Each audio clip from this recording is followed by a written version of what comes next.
Buhay ulit ang tradisyon sa Angono, Rizal na pagdalaw sa mga yumao ngayong November 2, araw ng mga kaluluwa. Ang sitwasyon doon sa live na pagtuto, Jamie Santos.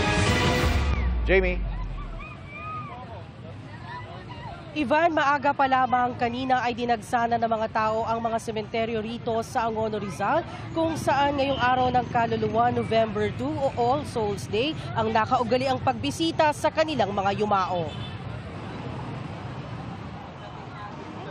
Sunod-sunod ang dating ng mga tao sa magkakatabing sementeryo sa Angono ngayong Sabado. Di alintana ang sikat ng araw at init ng panahon. Kanina, may inabutan kaming misa at nag-aalay ng dasal at binibindisyonan ang mga puntod.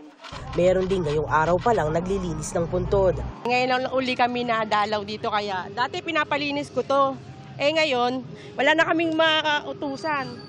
Bukod sa nakagawian na raw ng mga taga-Angono na tuwing November 2 o tuwing All Souls Day bumibisita sa mga yumao, ang ilan ay ngayon nagpunta para iwas sa buhos ng tao sa mga sementeryo tuwing November 1. Yun po ang kagawian ng mga taga-Angono na ados po ang punta ng para sa araw ng patay. Sino po bang mahal sa buhay? Nani ko po tsaka tatay, tsaka ate. Pagka auno pa, yung mga hindi na pag-apakan din, nadudumihan din po eh. Kaya ados na kami. Ados naman po ang piyesta ng patay. May mga pulis na nakadeploy sa paligid ng magkakatabing sementeryo para tiyakin ang kaayusan at seguridad sa lugar at ng mga bibisita. May nakaantabay ding medic sa bukana ng mga sementeryo para sa mga kailangan ng atensyong medikal.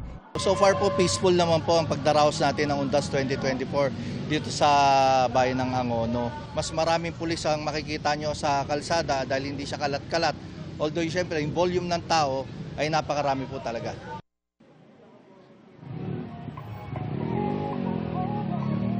Ivan, dahil tatlong magkakatabing sementeryo ito, nagkakaroon ng build-up sa traffic. Pero may mga nakadeploy tayong traffic enforcers na umaalalay sa mga motorista at umaalalay sa mga taong pupunta sa sementeryo. At ayon sa Angono Police, Ivan, bukas hanggang bukas itong tatlong sementeryong magkakatabi rito sa Angono, Rizal. At yan ang latest mula rito. Balik sa iyo, Ivan.